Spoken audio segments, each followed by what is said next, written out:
It is the world's fastest growing faith. One of every 4 people on earth finds spiritual peace in the words of the Quran. Nearly 1,400 years ago, the angel Gabriel came to Muhammad with revelations that he was to deliver to all of mankind. He spent the rest of his life communicating God's message and setting an example for how each human being should live.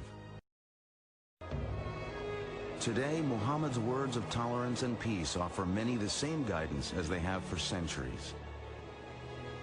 God's messenger, the Prophet Mohammed.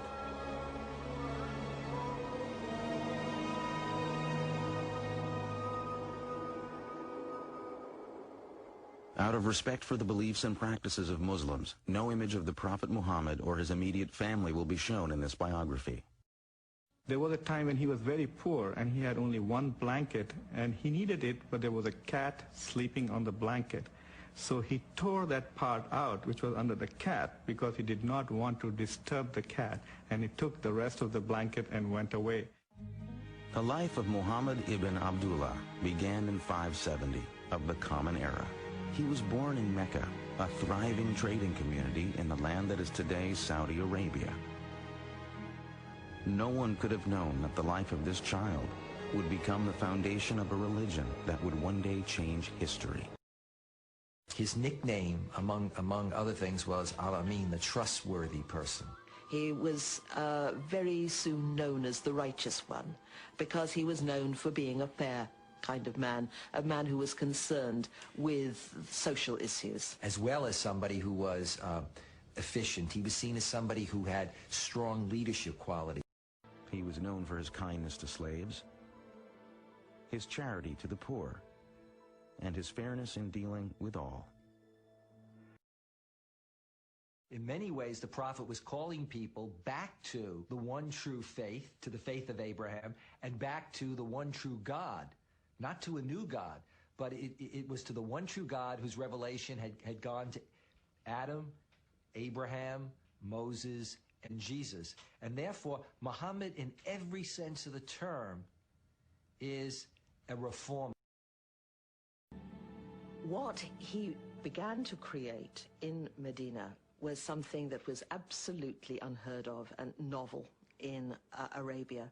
It was a community bound together by an ideal, by a shared ideology, by a shared religion, not by blood. He was creating, as it were, a super tribe where people were not related to one another, but they were related to one another in faith and by agreement.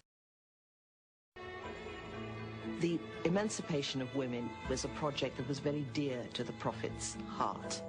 There is nothing in the Quran about all women having to be veiled or secluded in a separate part of the house.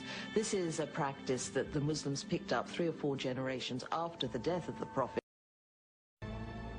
Muhammad had validated his vision and proclaimed to the world the force and vitality of Islam. June 632, the Prophet had brought peace to Arabia. He had transformed a religion of many gods into a powerful monotheism based on a moral and ethical guide for daily living.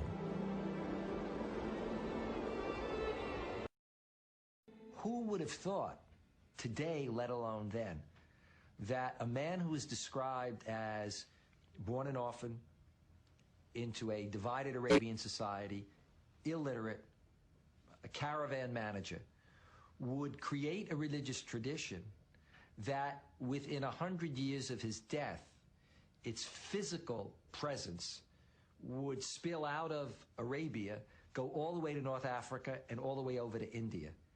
And he always warned his followers not to make him into a Jesus, not ever to say that he was divine. He was just an ordinary man, he said. The fact that he led what we might call a normal life, I think, makes him very appealing to many Muslims, to most Muslims perhaps. That he married, that he had children.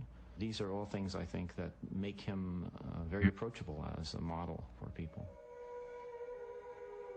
So many centuries after it ended, Muhammad's life remains the foundation of the faith he founded.